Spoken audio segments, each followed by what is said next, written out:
इथे फक्त दागिने नाही तर पिढ्यानपिढ्यांचा विश्वास मिळतो. परंपरेची झळाळी आणि विश्वासाची खात्री. कैलास अडगावकर ज्वेलर्स, दत्त मंदिर बस स्टॉप, नाशिक रोड.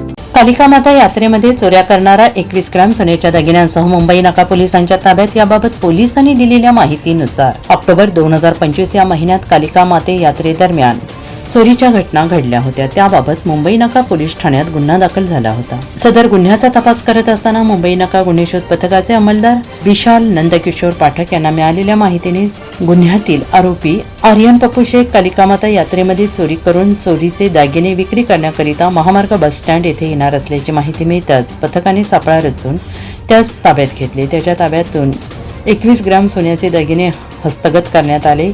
सदर आरोपीच्या विरोधात मनमाड, पाचोरा, चाळीसगाव, तोफखाना पोलीस ठाणे, अहिल्यानगर येथे गुन्हा दाखल झाला आहे. पुढील तपास पोलीस करत आहेत आणि सदरची कामगिरी पोलीस आयुक्त संदीप कर्णे, पोलीस उपायुक्त मोनिका राऊत, सहाय्यक पोलीस आयुक्त सुधाकर सुरडकर यांच्या मार्गदर्शनाखाली मुंबई नाका पोलीस ठाण्याचे वरिष्ठ पोलीस निरीक्षक विश्वास पाटील, सहाय्यक पोलीस निरीक्षक सुधीर पाटील यांच्या सूचनेनुसार गुन्हे शोध पथकाचे पोलीस उपनिरीक्षक समद बेग, पोलीस हवालदार देविदास काढवे, पोलीस अंमलदार विशाल पाठक, गणेश पोरणारे, आकाश सोनवणे, दीपक जगदाळे, योगेश अपसुंदे, समीर शेख, राजेंद्र नाकोडे, नवनाथ उगले, अमित तिडके, श्रीकांत करपे, जुबेर सय्यद आदींनी कारवाई केली आहे. LCN न्यूजसाठी रोहन दनी, नाशिक.